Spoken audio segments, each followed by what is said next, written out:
അസ്സലാമു അലൈക്കും. Welcome back to Visal media. ഞാൻ ഫക്രുദ്ദീൻ പന്താവ്. പൊന്നാനിക്കടുത്ത് കാടഞ്ചേരി എന്ന് പറയുന്ന ഗ്രാമത്തിൽ ഷംസുദ്ദീൻ ഖാദിരി റളിയല്ലാഹു അൻഹു എന്നൊരു സൂഫി ഗുരുവിൻ്റെ മഖ്ബറ തകർത്തൊരു വിഷയം നമ്മൾ മുൻപൊരു വീഡിയോ ചെയ്തിരുന്നു. ഇപ്പോൾ ഇതാ അത് ആ ഒരു തർക്കം സമസ്തയുടെ മുന്നിൽ എത്തിയിരിക്കുകയാണ്. അതായത് കേന്ദ്ര മുഷാവറാംഗമായ ഒരു പണ്ഡിതൻ്റെ ഫത്വ പ്രകാരമാണ് ഞങ്ങൾ ഈ മഖ്ബറ പൊളിച്ചത്. പള്ളിയുടെ വികസനത്തിൻ്റെ ഭാഗമായിട്ട് 100ഓളം ഖബറുകൾ പൊളിച്ചിട്ടുണ്ട്. ആ കൂട്ടത്തിലാണ് ഈ സൂഫി ഗുരുവിൻ്റെ മഖ്ബറ കൂടി പൊളിച്ചത് എന്നായിരുന്നു കമ്മിറ്റിയുടെ വിശദീകരണം. അങ്ങനെ ഇതൊരു തർക്കമായിട്ട് മാറുകയും ഈ ഒരു വിഷയമാണ് ഇപ്പോൾ സമസ്തയിലെ MT ഉസ്താദിൻ്റെ അടുത്തേക്ക് വരെ എത്തിയിട്ടുള്ളത്. ഇനി സമസ്തയാണ് ഇതിൽ തീരുമാനം പറയേണ്ടത്. കാരണം ഈ ഷംസുദ്ദീൻ ഖാദിരി എന്നു പേരുള്ള കോയക്കുട്ടി ഉസ്താദ് വളരെ വലിയൊരു സൂഫി ഗുരുവാണ്. ഒരു പക്ഷേ 70കൾക്കും 80കൾക്കും ഇടയിലായിരിക്കണം അദ്ദേഹം മരണപ്പെടുന്നതും അദ്ദേഹത്തിൻ്റെ ഖബറാണ് ഉയരുന്നതും. ആ ഒരു ഖബർ കെട്ടിപ്പൊക്കുന്നത് എന്താ പറയുക, 2 സമസ്തകൾക്കും അംഗീകരിക്കുന്ന എരമംഗലത്തുള്ള ഉമർ ഫൈസി എന്ന് പേരുള്ള വളരെ വലിയൊരു പണ്ഡിതൻ, ഒരുപാട് സൂഫിയാക്കളുമായിട്ട് ആത്മീയമായിട്ട് ബന്ധമുണ്ടായിരുന്ന ഒരു പണ്ഡിതനാണ്. അദ്ദേഹം AP വിഭാഗത്തിൻ്റെ പണ്ഡിതനാണ്. അതേപോലെ 2 വിഭാഗം ആളുകൾക്കും എന്താ പറയുക വളരെയധികം ആദരിക്കപ്പെടുന്ന അദ്ദേഹത്തിൻ്റെ താല്പര്യപ്രകാരമാണ് ഈ ഒരു ഖബർ കെട്ടിപ്പൊക്കൽ വരെ ഉണ്ടായിട്ടുള്ളത്. ആ ഒരു ഖബറാണ് അവിടെ ഒരു മുന്നറിയിപ്പ് നൽകാതെ അങ്ങനെ ഒരു മഹാൻ്റെ ഖബർ തകർത്തിട്ട് അടയാളം പോലും ഇല്ലാത്ത രൂപത്തിലാക്കിയത്. അപ്പോൾ ഇത് സത്യത്തിൽ കേന്ദ്ര മുഷാവറാംഗമായ EK സമസ്തയുടെ ഒരു പണ്ഡിതൻ്റെ, വളരെ വലിയൊരു പണ്ഡിതൻ്റെ ഫത്വ പ്രകാരമാണ് ഇങ്ങനെ ചെയ്തത് എന്നായിരുന്നു നാട്ടിലുള്ള ആളുകളുടെയൊക്കെ വിശദീകരണം. സത്യത്തിൽ ഈ കേന്ദ്ര മുഷാവറാംഗത്തെ തെറ്റിദ്ധരിപ്പിച്ചതാണ്. ഇവിടെ ഇങ്ങനൊരു മഹാൻ്റെ ഖബറുണ്ടെന്നും ഖബറുണ്ടെങ്കിൽ അതൊരു ഭാഗത്ത് അടയാളപ്പെടുത്തണം എന്നുള്ള നിർദ്ദേശം ഉണ്ടായിരുന്നു. പക്ഷേ ആ നിർദ്ദേശം പാലിക്കപ്പെട്ടിട്ടില്ല എന്ന് പറഞ്ഞിട്ടാണ് ഇപ്പോൾ ഈ ഒരു ഷംസുദ്ദീൻ ഖാദിരി റളിയല്ലാഹു അൻഹു എന്ന ഈ കോയക്കുട്ടി ഉസ്താദ് അവിടെ മറവിട്ട് കിടന്നിരുന്ന മഹാനെ ആത്മീയമായിട്ട് അദ്ദേഹത്തിൻ്റെ ശിഷ്യത്വം സ്വീകരിച്ച അല്ലെങ്കിൽ അദ്ദേഹത്തെ ആദരിക്കുന്ന ആളുകൾ സമസ്തയുടെ മുന്നിൽ പരാതിയുമായിട്ട് ചെന്നത്. ഒരു ദിവസം കുറച്ച് ആളുകൾ സിയാറത്തിന് വേണ്ടി വന്നോക്കുമ്പോൾ അവിടെ ഖബറില്ല. നമ്മുടെ മുൻപത്തെ വീഡിയോയിൽ അദ്ദേഹത്തിൻ്റെ ചരിത്രങ്ങളൊക്കെ പറഞ്ഞിരുന്നു. ഇരു സമസ്തയുടെയും ആളുകൾ, മഹാന്മാരായ ആളുകൾ, അതിൽ സമസ്തയുടെ മുഷാവറാംഗങ്ങളായ ആളുകളുടെ വരെ ആത്മീയ ശിഷ്യത്വമുള്ള അല്ലെങ്കിൽ അവരുടെയൊക്കെ ആത്മീയ ഗുരുവായിരുന്ന ഒരാളാണ് ആ മരണപ്പെട്ട് കിടക്കുന്ന ഷംസുദ്ദീൻ ഖാദിരി.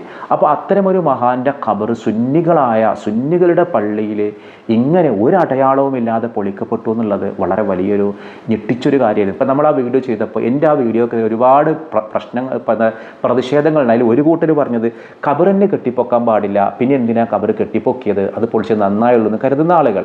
സ്വാഭാവികമായിട്ടും വഹാബി ആളുകൾക്ക് ഖബർ കെട്ടിപ്പോകുന്ന വിശ്വാസമല്ല, അവരങ്ങനെ പറയാം. സുന്നികളായ ഒരാളുകൾ എന്ന് പറഞ്ഞാൽ എത്രയോ വർഷങ്ങളായിട്ട് ഖബറുകൾ കെട്ടിപ്പൊക്കുന്നുണ്ട്. അതൊന്നും ഖബർ പൂജയൊന്നുമല്ല. അവിടെ ആത്മീയമായ ഒരു എന്താ പറയുക, ഒരു സായുജ്യത്തിന് വേണ്ടി വരുന്ന ആളുകളാണ്. അല്ലാതെ ഖബറിലുള്ള ആളുകളോടല്ല പ്രാർത്ഥിക്കുന്നത്. പ്രാർത്ഥനയൊക്കെ പടച്ചവനോട് മാത്രമേ ഉള്ളൂ. അപ്പോൾ അങ്ങനെ വരുന്ന വിശ്വാസമുള്ള സുന്നികൾ തന്നെ ഇങ്ങനെ ഒരു ഖാദിരിയ ത്വരീഖത്തിൻ്റെ ഒരു മഹാനായ ഒരു സൂഫി ഗുരുവിൻ്റെ ഖബറിടം പൊളിക്കുമ്പോൾ അതിന് കൊടുക്കേണ്ട ഒരു മാന്യത അല്ലെങ്കിൽ ഒരു മഹത്വം, ഒരു ആദരവ് അവിടെ ഉണ്ടായില്ല. ഞാൻ ആ വീഡിയോയിൽ പ്രത്യേകം പറഞ്ഞ ഒരു ധനസമ്പാദനത്തിനുള്ള മാർഗമായിട്ട് യൂസ് ചെയ്തില്ല. അതും ഒരു തെറ്റായിട്ടാണ് വ്യാഖ്യാനിച്ചത്. ഞാൻ ഉദ്ദേശിച്ചത് അങ്ങനെ ഏതെങ്കിലും ഒരു മഖാമുകൾ ധനസമ്പാദന മാർഗമാക്കി മാറ്റുന്നു എന്നുള്ളത് മോശമാണോ, അതൊന്നുമല്ല ഞാൻ പറഞ്ഞത്. കാരണം ഒരുപാട് ഈ മഖാമുകളിലൊക്കെ ഒരുപാട് ജനസേവനങ്ങൾ നടക്കുന്നത്. ഇപ്പോൾ വെളിയങ്കോട് മഖാമ്, പുത്തമ്പള്ളിയിൽ, മമ്പുറത്ത്, ഇതുകൊണ്ടൊക്കെ ഉണ്ടാകുന്നത് ആരെങ്കിലും പുട്ടടിച്ച് കഴിക്കലാണോ? അല്ല, സ്ഥാപനങ്ങളുണ്ട്, മറ്റാളുകളെ സഹായങ്ങളുണ്ട്, ഒക്കെ ചെയ്യുന്നുണ്ട്. അപ്പോൾ അത്തരമൊരു രീതി ഇവിടെ ഉണ്ടായിരുന്നില്ല, കമ്മിറ്റിക്കാരങ്ങനെ ചെയ്തിരുന്നില്ല. അത് കറക്റ്റ്, ആ ഒരു വിഷയമാണ് ഞാൻ പറഞ്ഞത്. അപ്പോൾ ആ വീഡിയോക്ക് പല രീതിയിലുള്ള പ്രതികരണങ്ങൾ ഉണ്ടായി. നിങ്ങൾ സുന്നിയല്ല, ചില ആൾക്കാർ ഞാൻ ഖുറാഫിയാണ്, ഞാൻ മഖ്ബറകൾ ആരാധിക്കുന്ന ഒരാളാണ്, അങ്ങനെ ദുർവ്യാഖ്യാനങ്ങളൊന്നും വേണ്ട. ഞാൻ അതിൻ്റെ ഫാക്റ്റ് പറഞ്ഞതാണ്. അങ്ങനെ ആ കമ്മിറ്റിക്കാരായ ആളുകൾ ഇത് പൊളിച്ചു. ആ നാട്ടുകാർക്ക് അതിൽ വലിയ വിയോജിപ്പൊന്നുമില്ല. പക്ഷേ പുറത്തുള്ള ആളുകൾക്ക് ചില വിയോജിപ്പുകൾ ഉണ്ടായിരുന്നു. എന്തായാലും സംഗതി ഇപ്പോഴത് സമസ്തയുടെ മുന്നിലെത്തിയിരിക്കുകയാണ്. കാരണം ഒരു കേന്ദ്ര മുഷാവറാംഗത്തിൻ്റെ ഫത്വ ദുരുപയോഗം ചെയ്തിട്ടാണ് ഈ ഒരു മഖ്ബറ മുഴുവനായിട്ട് പൊളിച്ചു നീക്കിയത്. ശരിക്കും ഒരു മഹാൻ്റെ ഖബറിടമായിരുന്നെങ്കിൽ അവർ ചെയ്യേണ്ടിയിരുന്ന ഒരു ആദരവിൻ്റെ ഭാഗമായിട്ട് ഒന്നുകിൽ ആ ഖബർ മറ്റൊരിടത്തേക്ക് മാറ്റി സ്ഥാപിക്കുക. കാരണം അവിടെ വരുന്ന ആളുകൾ ആരും ഇപ്പോൾ സുന്നി വിശ്വാസ പ്രകാരം അവിടെ ഖബർ പൂജ ചെയ്യാൻ വേണ്ടി വരികയോ ഖബറിങ്ങൽ വന്നിട്ട് മറ്റെന്തെങ്കിലും ആരാധിക്കാൻ വേണ്ടി വരുന്ന ആളുകളല്ലല്ലോ. അവിടെ വന്ന് അദ്ദേഹത്തിൻ്റെ ആത്മീയ ശിഷ്യത്വം സ്വീകരിച്ച ആളുകളാകുമ്പോൾ അവിടെ വന്ന് പ്രാർത്ഥനത്തിന് വേണ്ടി വരാറുണ്ട്. അവിടെ വന്നിട്ട് ആത്മീയ സായുജ്യം നേടല്, അത് മതപരമായിട്ട് തെറ്റൊന്നുമില്ല. ഇപ്പോൾ ചില ആളുകൾ ചോദിക്കും, ഇങ്ങനെ ഖബർ കെട്ടിപ്പൊക്കാൻ പാടുണ്ടോ? അതിലൊക്കെ പണ്ഡിതന്മാർക്ക് ഇഖ്തിലാഫുകളുള്ള വിഷയങ്ങളാണ്.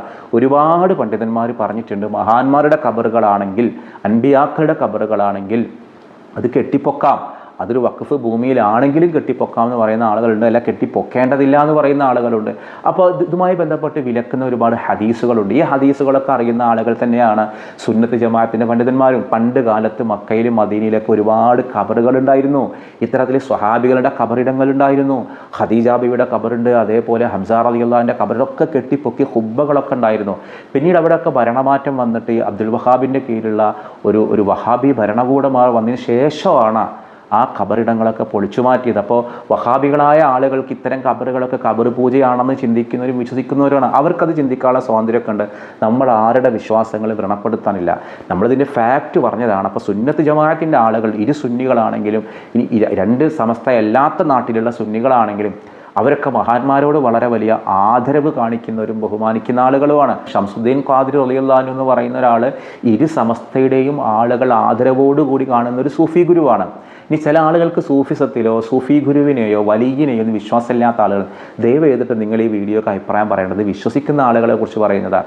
അപ്പോൾ അത്തരത്തിലുള്ള ഒരു ആദരവുള്ള ഒരു മഹാവലിയിൻ്റെ ഒരു ഖബറിടം പൊളിക്കുമ്പോൾ അതിനോട് കാണിക്കേണ്ട ഒരു ആദരവ് കാണിച്ചിട്ടില്ല എന്നുള്ളതാണ് ആ ഒരു സൂഫി ഗുരുവിനെ സ്നേഹിക്കുന്ന ആളുകൾ സമസ്തയുടെ മുന്നിൽ എത്തിച്ചത്. ഏതായാലും സമസ്തയിലെ MT ഉസ്താദ് ഈ വിഷയം കേൾക്കുകയും ഇതിന് ഉടൻ തന്നെ സമസ്തയുടെ മുഴുവൻ മുഷാവറ അംഗങ്ങളും ചേർന്നിട്ട് ഇതിൻ്റെ ഫത്വ കമ്മിറ്റി ചേർന്നിട്ട് പരിഹാരം കാണാമെന്നും ഉറപ്പ് കൊടുത്തിട്ടുണ്ട്. നമ്മൾ കേരളത്തിലെ ഒരുപാട് സ്ഥലങ്ങളിൽ ഇത്തരത്തിൽ മക്ബറകളുണ്ട്. ഈ മക്ബറകളിലൊക്കെ സുന്നി വിശ്വാസപ്രകാരം അവിടെ ആരും ഖബർ പൂജിക്കാൻ വരുന്ന ആളുകളോ അല്ലെങ്കിൽ ഖബറിലുള്ള ആളുകളോട് പ്രാർത്ഥിക്കാൻ അവരെ പടച്ചവനായിട്ട് കാണുന്ന ആളുകളൊന്നുമല്ല. ഇസ്തിഗാസയും തവസ്സുലൊക്കെ സുന്നി വിശ്വാസപ്രകാരം അതൊക്കെ അനുവദിക്കപ്പെട്ട കാര്യങ്ങളാണ്. അത് വിശ്വാസമില്ലാത്ത ആളുകൾ ചെയ്യേണ്ട. നമ്മുടെ നാട്ടിൽ വിശ്വാസമുള്ളവരും വിശ്വാസമില്ലാത്തവരും പലജാതി ആദർശമുള്ള ആളുകളൊക്കെ ഉണ്ട്. ഇവരൊക്കെ ഒന്നിച്ച് ജീവിക്കുന്ന ഒരു ഇടമാണ് ഈ ഭൂമി. അത് പരസ്പരം അനുവദിച്ചു കൊടുക്കുകയും അംഗീകരിച്ചു കൊടുക്കുകയും വേണം. വിശ്വാസമില്ലാത്തൊന്നും ലോകത്ത് വേണ്ട, അത് തകർക്കണം എന്ന് പറഞ്ഞ് വാശി പിടിക്കുന്ന സലഫി ആശയമുണ്ടല്ലോ, അതാണ് ലോകത്തെ ഏറ്റവും വലിയൊരു തീവ്രവാദം. ഇതിപ്പോൾ നിങ്ങൾ എന്നോട് ചോദിച്ചാലും ഇല്ലെങ്കിലും ഇത് സത്യം ഇങ്ങനെയാണ്. ഞാൻ അന്ന് ആ വീഡിയോയിലും പറഞ്ഞിരുന്നു, അവിടെ ലക്ഷങ്ങൾ വരുമാനമുള്ളൊരു മക്ബറയായിരുന്നെങ്കിൽ ആ കമ്മിറ്റിക്കാർ അത് ചെയ്യൂല, അത് പൊളിക്കൂലായിരുന്നു. ഇതങ്ങനെ വരുമാനമൊന്നും അവരെടുക്കാത്തത് കൊണ്ടോ അതിനെക്കുറിച്ച് അവർ ശ്രദ്ധിക്കാത്തത് കൊണ്ടോ നിർഭയം അവർക്കത് പൊളിക്കാൻ കഴിഞ്ഞു. ഏതായാലും പൊളിച്ചതിൽ വളരെ വലിയൊരു വിമർശനമുണ്ട്. ആ വിമർശനം ഇന്ന് സമസ്തയുടെ മുന്നിൽ എത്തുകയും സമസ്ത ഇനിയിപ്പോൾ ആ കാര്യത്തിലൊരു തീരുമാനം എടുക്കേണ്ടതുണ്ട്. പിന്നെ നമ്മൾ ശ്രദ്ധിക്കേണ്ടുന്നത് ഇതുമായി ബന്ധപ്പെട്ട് പറയുന്ന ഒരു കാര്യമാണ്. പള്ളിയുടെ വികസനത്തിന് വേണ്ടി ഖബറിടങ്ങൾ പൊളിക്കുക എന്ന് പറഞ്ഞാൽ അത് മതപരമായിട്ടൊരു തെറ്റായൊരു കാര്യമല്ല.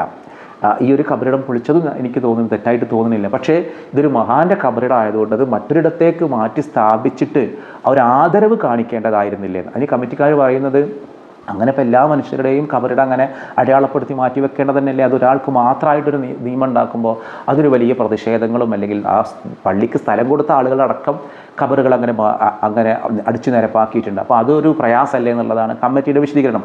ഓരോരുത്തരുടെ ഭാഗത്ത് നോക്കുമ്പോൾ ഓരോരുത്തർ പറയുന്നത് ശരിയാണ്. നമ്മൾ ചോദിക്കുന്ന ചോദ്യം ഇത്രയേ ഉള്ളൂ, അതൊരു മഹാനാണ്, അതൊരു സൂഫി ഗുരുവാണ്, അദ്ദേഹത്തിനെ ആദരിക്കുന്ന സ്നേഹിക്കുന്ന ആത്മീയമായിട്ട് ശിഷ്യത്വം സ്വീകരിച്ച ഒരുപാട് പേര് ഇന്നും ആ നാട്ടിലും പുറം നാട്ടിലൊക്കെ ഉണ്ട്. അവർക്ക് വളരെ വലിയൊരു വേദനയായി അവരെയും കൂടി പരിഗണിക്കേണ്ടതായിരുന്നു ആ ഒരു ഖബറിടം പൊളിച്ചു മാറ്റുമ്പോൾ എന്നുള്ളതാണ്. ഏതായാലും ഇതിലൊക്കെ നല്ല നല്ല ചർച്ചകൾ ഉണ്ടാവട്ടെ, അല്ലാതെ നാട്ടിൽ പ്രശ്നങ്ങൾ ഉണ്ടാക്കാൻ വേണ്ടിയിട്ടല്ല. പിന്നെ ഖബറുകൾ കെട്ടിപ്പൊക്കുന്നതൊക്കെ പണ്ഡിതന്മാർക്കിടയിൽ വ്യത്യസ്ത അഭിപ്രായങ്ങളൊക്കെ ഉണ്ട്. പിന്നെ അതിൽ പലരും പല രീതിയിൽ വ്യാഖ്യാനിക്കുന്നുണ്ട്. ഏതായാലും ഖബർ കെട്ടിപ്പൊക്കിയെന്ന് കരുതി ഇസ്ലാമിൽ നിന്ന് പുറത്തു പോവുകയോ അത് ഖബർ പൂജയൊന്നും ആവണില്ല. ഏതായാലും നല്ലത് സംഭവിക്കട്ടെ, നമുക്ക് പ്രാർത്ഥിക്കാം.